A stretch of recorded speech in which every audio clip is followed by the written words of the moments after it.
Staying with us. Wednesdays we like to discuss womanhood and celebrate women, and very soon we will be celebrating a woman. But before then, there was an interesting post that caught our attention that we just thought was interesting when a fan of Tiwa Savage had sent a post saying that, because she's successful, he was trying to tell her that she has earned a lot of money, you made a lot of money, it's now time for you to kind of settle down. And that kind of thing, for somebody who's done so much, you'll be thinking to yourself, why am I still being pressured to settle down at this time in my life, And we're in a season in our lives where we're in a period where people feel that they can choose their path without trying to pander to what society's expectations are of them. And at that level, you think that you're well admired, you're an international global icon. You shouldn't be pressurized into becoming what you don't want to be. But the fact that she felt the need to even respond to that person is an indication that it's still an issue. So what do you think? I mean, how do we go past this societal expectation of women? So, to be honest, I can't remember last time I heard go and settle down. It just seems something they had to drag from 1999. And the reason I say that is it's always used to shame someone who is successful. It's always used to shame a woman who has acquired or done so much, and also who is hardworking, who is doing a lot. Almost like whatever it is that you're doing is not enough. Now get off your high horse and go and just be who you are meant to be, which is settle down. Almost like getting, just get off this and go and be in one corner. And we don't see any of the things. So that we don't see this. And for me, that's why I wonder if this is really about the person's is really about wanting the person to do better, or just that we're jealous that somebody has decided to use their life and make something of it to the point that they are globally recognized and appreciated, and that comes from a jealous place. Does it come from a jealous place for men that a woman is able to achieve all this without having to hold your hand or be part of your life or be married, and so you look at her almost like a threat? So this word for me, really, I don't see it as a positive. Now, if she had come out to say, I am looking for a man to marry, and then you say, okay, if you're looking for a man to marry, these are some of the things you need to do so that you can get a man to marry. But I think just she jokingly mentioned that on one of the podcasts that she wanted, but with specifications. So she had, I feel like that's a different topic. Or we'll get into it later. But I'm just saying that for her, or for anybody who is doing well, marriage also shouldn't even be a settled down thing. It should be come and join this thing that I'm doing, this life that I'm living, that this lifestyle that I have, and I'm flying, come and fly with me, And it takes a certain sort of person to be part of that lifestyle. You have to understand it. You have to understand the work that it comes with, because we have people who, especially in like the entertainment industry, men who have joined women that are successful there, and they find it hard to function. They are wondering who they are, where they stand with this. And I say that because recently this Halle Berry's first husband went viral because he was talking about when he married her. He was a young man and he had expectations of what a wife should be, and he thought at that age, he was expecting a cooking wife, cleaning wife, and he looked at her and he realized, I don't think that this person is the sort of wife that I want. She also doesn't come across as being motherly, so it's also that idea of, I need you to come and settle down, meaning all these things that you're achieving, leave it, drop it off, and come and cook, clean, and have my children. But now we need to understand that being married to someone like this will require a different set of skills. She may not cook and clean, but she may be able to provide for those who can cook and clean. But it will require you to also maybe be more stylish, to dress up, because you'll be at red carpets. It will mean that you'll be talking to world leaders, be in meetings with people that who were maybe harder. These are people that you wouldn't have been in contact with normally, giving your own type of job. So it will require a different set of skills. That she's different in that way does not mean that she's not wife material or she's not in a happy place. What are your thoughts? So for me, let's say so. Most Nigerian men are difficult. They are difficult. And for her, she has tasted marriage before. She was once married, and it didn't end well. It did not end well. So I don't think she has a nice experience for her to now say, okay, she wants to go into it. She is now, there's something about when you live a marriage, you gain this kind of freedom. And that freedom, when you have that freedom, you'll be thinking of, look, who will want to come, yes, which guy will come and bring down his ego and everything and be part of her life. Because all she has achieved right now is a lot. So now, that's why she put up that, this thing, that she was saying that you must have a yacht and all of those things. It's so high. And she knows that a lot of Nigerians will not fit into it. Nigerians with a lot of expectations, they always have one thing to say, go and get married. That's not what validates a woman. Right now in the society, as we can see, that doesn't validate a woman. So our men are difficult. It's not easy. By the time you carry her now, you come and put her in the house, you come and tell her that she go and turn Eba for you in the middle of the night. Or go and make that doesn't happen anymore. So let us give our men the benefit of the doubt. It doesn't happen anymore. It doesn't happen.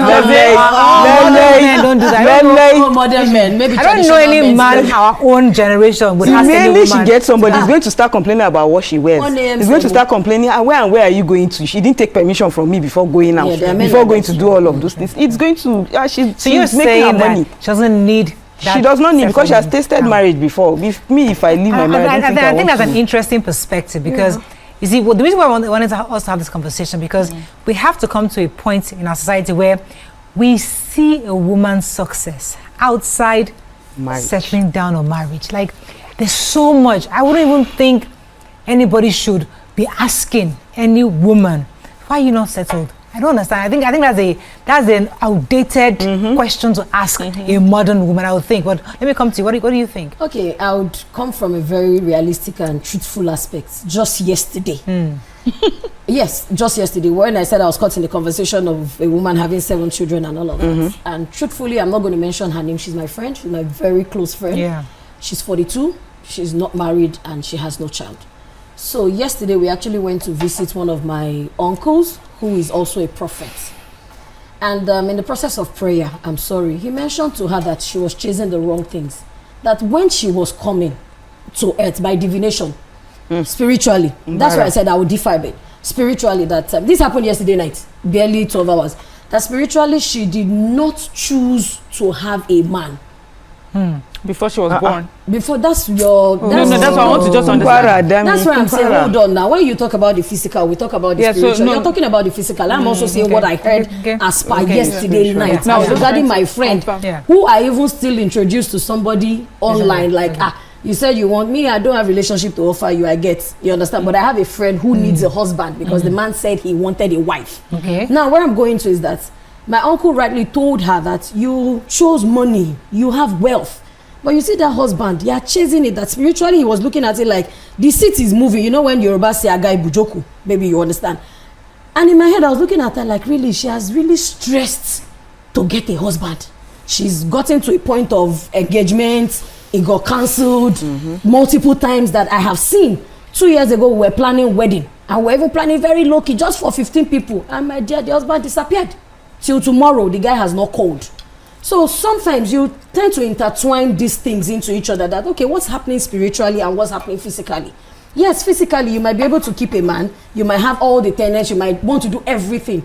But does your spiritual inclination, does it align with what is happening physically? And that's where I'm coming from. A lot of these things, let's not demystify the fact that, yes, we Christians know it. I don't know of the other religions. Even traditionally, when you go to some places, they'll tell you, you have to make some appropriation, do some atonement. Yeah, because that's it. So, you know what I was trying to ask? So, yesterday, I was listening it with my friend. She was the person who's involved.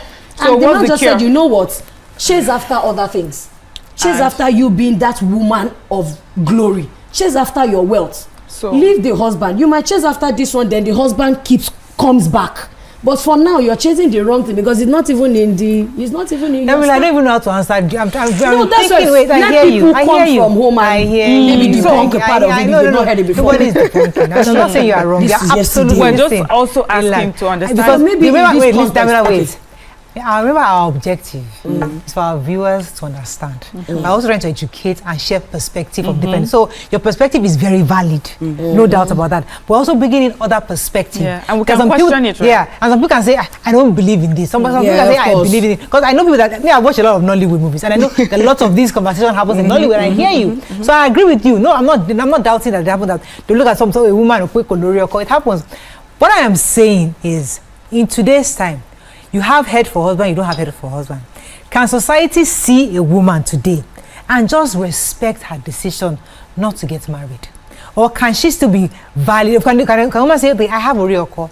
I know somebody that's married 7 times, or 6 times. And she's on 6 marriage, and she's fine because when she's happy. And she's very happy, and she's on her 6th marriage. The woman, and she's a Nigerian woman in this same country. And we say some have not seen one. So people are different. People have different paths. But the question is, why is any woman who is successful, we choose not to see her success until she has somebody that she calls husband. Until she leaves it to settle down. Yes, that's my worry. That we need to have the conversation around that. Because it's still we, these people, that judge. We are still the ones that talk. See, everything is we. It comes on us. At one point or the other, we need to take ownership and accountability that somehow, even in our friend, in the midst of our friends, sometimes, when we joke about maybe our children, and there's somebody there who doesn't even have a child. Are we being sensitive? Are we not driving them gradually into thinking that, no, let me pause you, Dami. Let me pause you. So, in that situation, if I don't have children, right, or I've chosen not to have children. If my friends are talking about my children, I'm likely to be excited for them. Because I am a godmother. In fact, I don't envy you. I'll be like, I don't even envy the fact that you have to be talking me daycare matter. I'm so happy with my Leo. Sorry, I'm going home to my quiet house, my peace. I'll create a whole life around the peace I have. So the point is that normalizing that, okay, I don't have kids, and I'm still a human, and I'm just as worthy of this gist as you are. So I don't have kids, I'm not married, I'm worthy to say, but later your husband is doing, but me, I'm going to my own house, I don't have a husband. So let me, I hear you. So another thing is, people feel that when women especially say, I have chosen to be without a child, I've chosen not to have a man, they feel that they're just saying it because the circumstances for them does not work. They are unable to get it right now, and that somehow long after they would regret this decision. But I've met people who are in their 50s who do not regret it till tomorrow, and they say that they're happy that they made the decision. In fact, the older they have become, the more grateful it is that they have made that decision for themselves, and it did not come from a selfish place. Sometimes you also look like, this person is just selfish, she just wants to take care of us. It's just realizing the lifestyle that I have, what I'm chasing, I will not have time to sit down and take care of a child, or sit down and be that sort of mother, but I can be a great aunt, I can be a good godmother. But people also feel, and for me, that's why I feel that sometimes it may just come from jealousy of just realizing this person seems to have it all together. There has to be something that I have to poke in there to destroy it. Because I cannot be here suffering all this children. And then this girl just walks in. And it's like, mouth to Milan. And she's gone. So you're like, no, you know what? You need to settle down. That's easy. I think we can wrap up on that. So we have a point around. Yes, so I wanted to talk about one of a friend of mine that I know that she said she doesn't want to get married, but she wanted to have kids. So these days, what I'm just trying to say is that you can actually arrange everything. It's not everything that you must need a partner. So you can imagine she decided to have kids, and she decided to have finest kids, and she was like, let her go to Egypt, go and get a sperm donor, and then so that she won't have any issue with any Nigerian that will come later and come and say, look, this is my child, that must be part of the child. There's nothing like that. Technology is moving there. So good. Everybody can take on this. We the people can replace people the slack. God bless you. Let's calm down. Let's go on a short break. It's Wednesday. We always begin Women with Love. When we come back, we'll have one with us. Stay with us. We'll be right back.